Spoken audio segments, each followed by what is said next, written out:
Hi, and welcome to another clip short show of Should I Binge This? Do we like this title? I don't know. For this video, I'm watching the A-Team. But when it came out, I was like 8 or something, so I didn't really understand what's going on. I guess when we watch it, we'll figure out why a bunch of avid guys recommended this to me. But primarily, I think it's because of the generation that they grew up with this, and they think it's awesome. Let's see if it holds up. 10 years ago, a crack commando unit was sent to prison by a military court for a crime they didn't commit. Oh my god, there's like prologue. Hold on. Let's turn on the captions here. Sorry, you guys. I'm old. I don't want to miss anything. From security stockade to the Los Angeles underground. Today, still wanted by the government, they survive as soldiers. The Los Angeles underground? What's the Los Angeles underground? So, okay, so we're getting like the prologue of these guys, and they got arrested, and then they like escaped immediately. So apparently, we have lackluster security for jail. Anyways, they survive as soldiers of fortune. If you have a problem, if no one else can help, and if you can find them, maybe you can hire the A-Team. This guy. What? Okay. I don't know any of these people. George Peppard as John Hannibal Smith.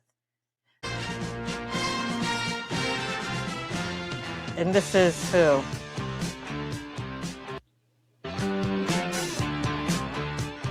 Tim Dunnigan. Oh, I don't know anything about this guy.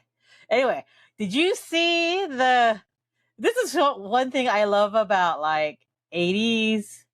I think it's specifically 80s beginning intros, because there's always like a person who does this. Oh, and then freeze frame. My name. Oh, we got a woman with a bandana. Oh, now she has no bandana. Okay, so I think she... So this intro has a lot of plane shots in it, which tells me they probably spent a lot of money, and we're going to get all the money out of this plane shot. So if anyone's in a plane, they're getting in this intro, I think. Oh, Mr. T. Also, can I just say this intro music with the orchestra is banging? Like, people don't use orchestras anymore. I don't know. But look at this. I love a man in overalls. It's just, I'm not even gonna lie. B.A. Baraka.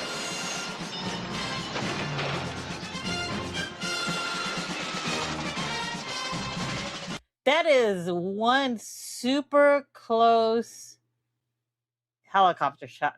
This has to be all practical, because this is like Universal Studios practical, though. Also, music by Mike Post. You know who Mike Post is? If I remember correctly, he's a dude who does Law and Order, and he came up with the dun dun, the iconic dun dun. Like, no one has dun dun more than that dun dun. Anyway, back to the show. Mexican sleigh ride. I'm kind of worried about the stereotypes there might be. Lots of Mexican stereotypes. I'm worried about it. Let's see. Oh, it's part 1. We'll see.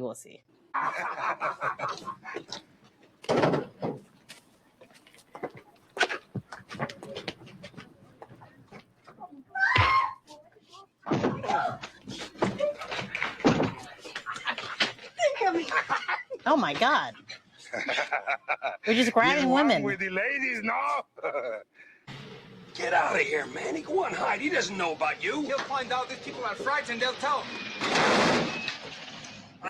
I will say this is definitely television acting, where they have to kind of say things a lot bigger to go across the screen. Saved by the Bell does this a lot. Countryman, a lover of life, a hunter of rabbits. Okay, so here's a thing about bad guys in shows is like they monologue way too much. I would have shot this guy like 10 times already, or like escaped, and we're just like standing there appalled, like watching this guy as he monologues on. Just saying. Singer of songs, We will talk. You come out, okay? He's my friend.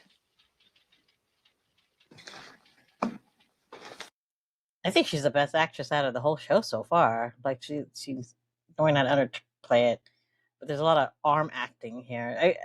I feel like sometimes in television, a lot of actors don't know what to do with their hands and their arms. They just end up kind of waving it a little bit more than they should, in my opinion. Ellen, you need some time off. I'm suspending you at half pay for 2 weeks. You're a good reporter, but you gotta find some way to stop sitting on your brain. 100 out of the DMZ with 100 million yen. So for those who don't know, DMZ is demilitarized zone. This is something I learned from working the Olympics out of all places. But basically demilitarized means like there's a little bit more breathing room to like do things. Because in a militarized zone, everything is under surveillance. His headquarters burned to the ground, so no record of the mission was ever found. There was a big stink. Oh man, this is a lot of exposition about all the guys, which is fine. But if they did this today, they would probably be cutting to like a flashback showing him, but like in cover, so you wouldn't see his face. So it'd be like him doing stuff, whatever. But in here, they're just like spelling it out in this dialogue. And then, right before the trial, they went over the wall. He ran the prison at Fort Bragg. He is still looking for them. Oh, shout out to Fort Bragg. Oh, other than I may have worked there. I can't say. I just know where Fort Bragg maybe is. It is a vendetta. Oh, they don't explain why he's called Hannibal, but this is a very good photo of said Hannibal. I don't think anyone ever looks that good in their photos. They're Not bad. yeah, Who not else? bad. Bosco Baracus, known as B.A. for bad attitude. The man is mechanical genius. He said bad attitude.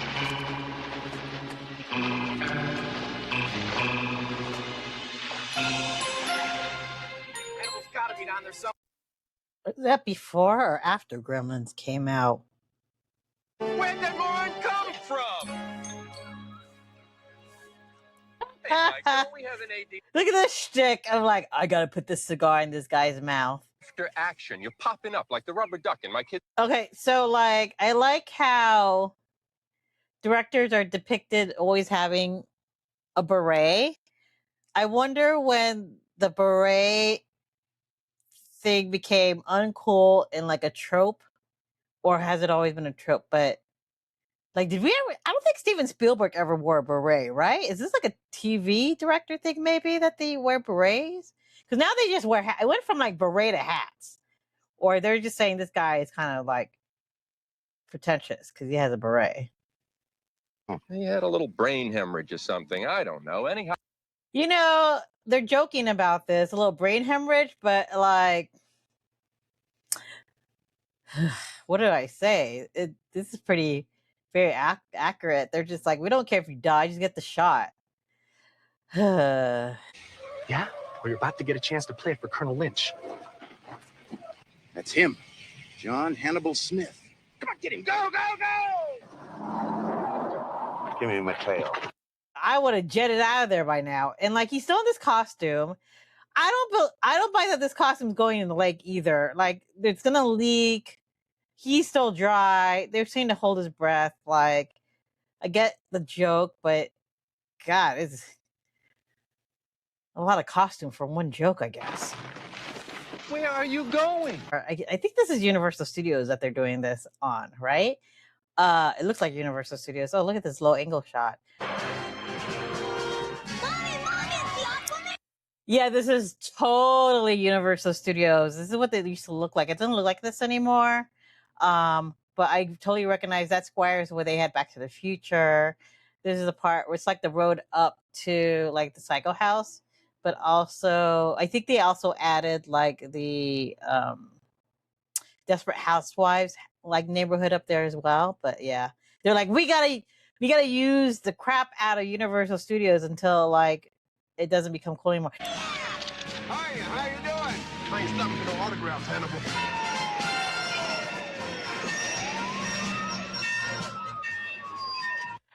Random train here with a train and a train. What? There's no train tracks. What is happening here?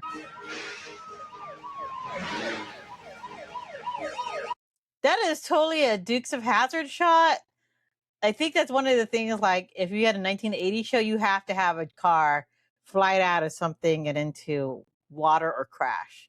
Typically off of a bridge, too. They like to do off of bridges and off of, like, hills. Oh. What's he doing? Pull it, let's make tracks! What in the world? Wait. They're doing it because he's cute. This is just like I could have a face shot. Oh my god. Wait! He loves the risk, the danger. He loves the jazz. Like he loves the rest of jazz.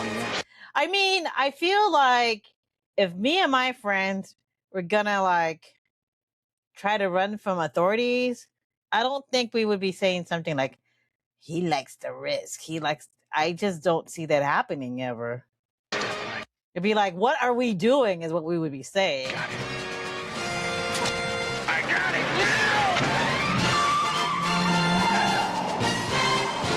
it! So how many times have you watched him take this cigar in and out of his mouth? Just say. Like, what kind of thinking is this? No wonder our taxpayers or dollars are paying for this idiocracy. Idiocy. Well, not my tax dollars, but my parents' tax dollars. So still like a kid.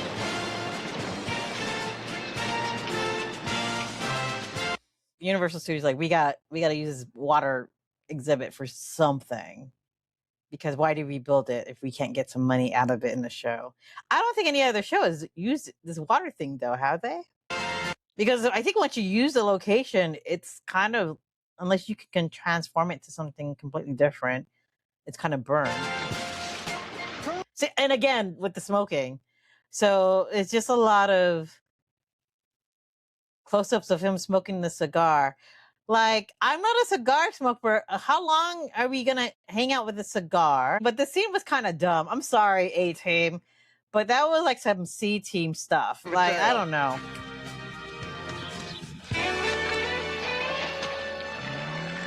Damn it, Hannibal. All you had to do was pull the lever. What was all that Maury Wills junk? You could have fired a shot or blown a wheel off this bus.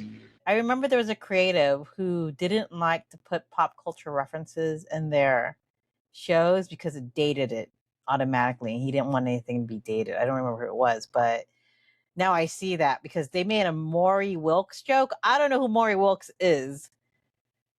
So that is a joke of the time. It might be like making a Keisha joke, I guess, and people are, who's Keisha? Love the jazz, man. And by the way, Keisha is a person who made TikTok and Blow, two amazing dance hits. Okay, continue. Love the jazz. Again, he loved the jazz. What? Yeah, I think that they're all jazzing up this Hannibal guy. I gotta call Murdoch. Tell him Lynch is after us again. So I wonder.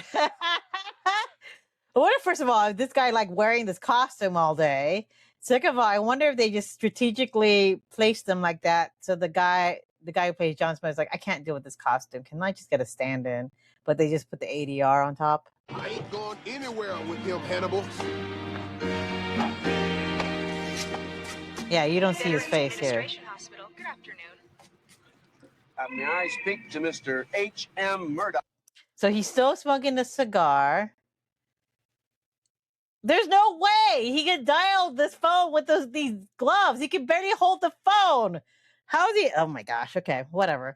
The thing about payphones though is I kind of miss that era because I just kind of loved being out and about and having no one contact me. But at some point, payphones disintegrated and people just started using them as urinals in a lot of big cities. But beforehand, man, when you got a flat tire, you had to walk to a payphone and pay 20 cents. That sucker. And may the great spirit watch over your refrigerator and keep it cold, world without end. Adios! I think he's getting worse. Sorry, my mother was on the phone. What is this? What? So, from what I can tell, he's in a mental institution with his own phone, which, whatever. That could be excused because maybe you checked yourself in. But his mental institution place has a hockey machine. Although, is it play hockey games? And a Pac-Man video game machine, which those are not cheap. They're like, I don't know, $3,000, I think, back in those days. And the poster, whatever the poster. But so is he just like a rich kid who just doesn't want to work? And so he just checked himself in? Oh my God, I hate shoes on the bed. Careful of the reporter. Now, if she look. Come on, haven't you ever seen a man shave in the morning? No, don't do that. Don't do that. I'm sorry what happened to you. Bye, Mr. Murdoch. What is wrong with this guy? The A-team? Go to the alley behind the Cozy Cat Club in Hollywood at 2 a.m. and wait until you're contacted. Oh, ADR. Well, who are we today? Harold Lloyd, King Kong, Napoleon's parrot. I'm not nuts. Napoleon's parrot? Who is that? I want to say the reason I know who Harold Lloyd is because I think there was a Futurama episode on Harold Lloyd. If you could prove that, I'd sure appreciate it, because they think I'm Looney Tunes, and I keep telling them, man, I'm going to hit you right alongside the head. Man, get off my pants leg, man. I tell you, I can't deal with you when you grab around my pants all the time. Who's using garlic here? I bet you this was his audition scene to do this show. You can kind of always tell when it's the audition scene. I didn't mean to trouble you. Colonel? Take care of yourself, son. I don't know. Was he legitimately frightening? I also like it in mental facilities. There's always someone mopping. Always. You really ought to see his record. Hospitals, And flew everything always from someone jets mopping. to choppers. Was in the Thunderbirds before the war.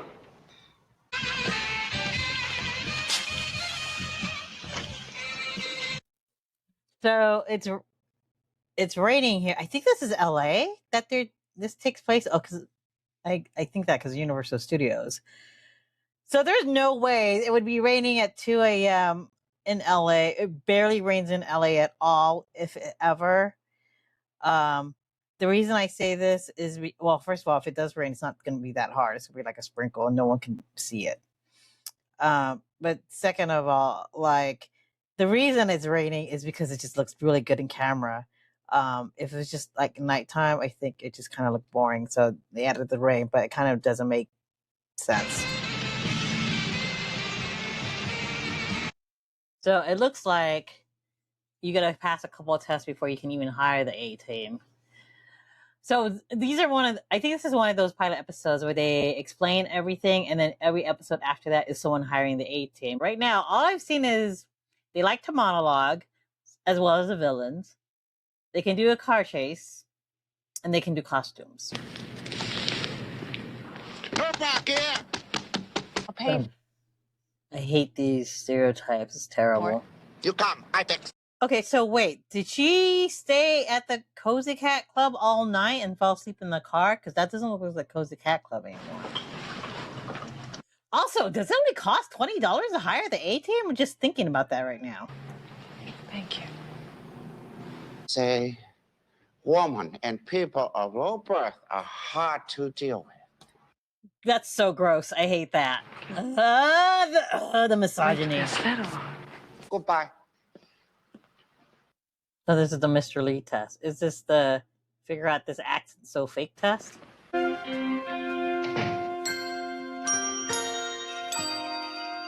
Oh, they did not add the chimes. Just ever since you wandered in off the streets, 5 years old, no home, no family, but you did. Well, this is an excuse to do the exposition for this Keep character. all us old goats at the orphanage on our toes, that you did. I've been giving you a great I gotta make sure I smile in every close-up. deal of thought. First, I'm just saying, it's just so obvious. you're orphaned by your parents. I wonder if the government that's after them, this is in the 80s, so was it Reagan? Is this a comment about Reagan being on his ass, or is this like a completely fictional government? Our first caller is Carl from Covina. Who's Hannibal, man? You don't know Hannibal? You go to school? Don't they teach you anything about Hannibal and them elephants? Not yet. Oh, we're gonna find out why his name is Hannibal. Hannibal was a Carthaginian commander. You haven't picked me up at 3 this afternoon. And... Gotta pick up a friend at 3 o'clock. Should I communicate? Don't steal no hubcaps. And that ass. I wonder how. So, is Mr. T teaching kids how to do things in the junkyard? Is that what's happening? Or are we making an assumption about their living situation here? The other thing is, this is kind of cool that they get their secret code through this radio show and someone calling in. Stranger Things did that, so I wonder if this was just a trope in the 80s that secret codes over the radio show. I wonder if Stranger Things is an homage to the A-Team or just to this trope in general. Cactus Jack Perkins, the rodeo rider, thinks I'm doing a ring job on it over the weekend. Hey, I got us a Gulfstream. Can you fly it? Hey, brother, if it's got wings, I can fly it. Great. What is this car? Did you see the insides of the car? Oh my god, there's like a gun on top of this car? What's a Gulfstream?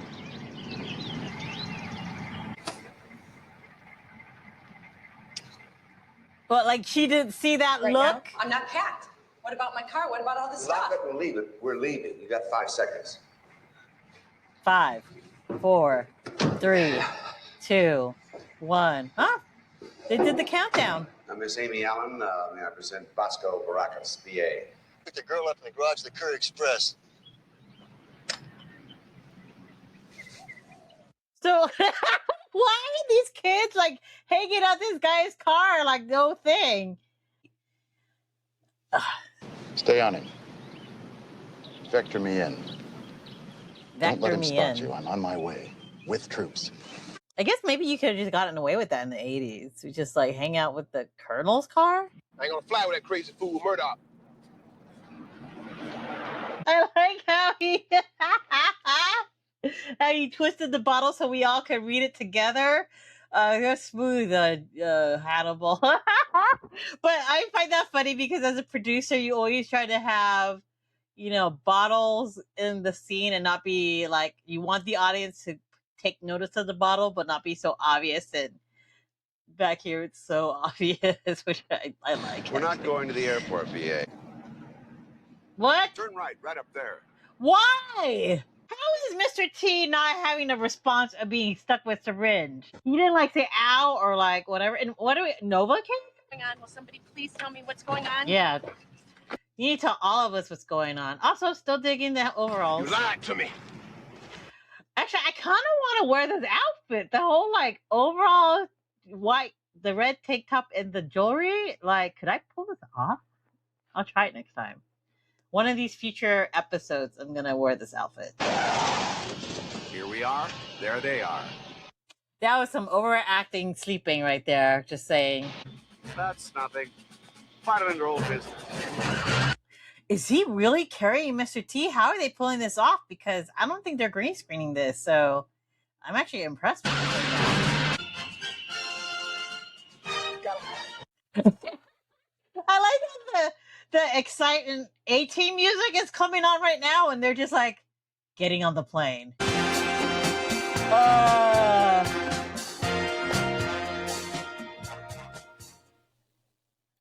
Okay. Oh, let's watch the credits. Are we gonna freeze frame? Yes!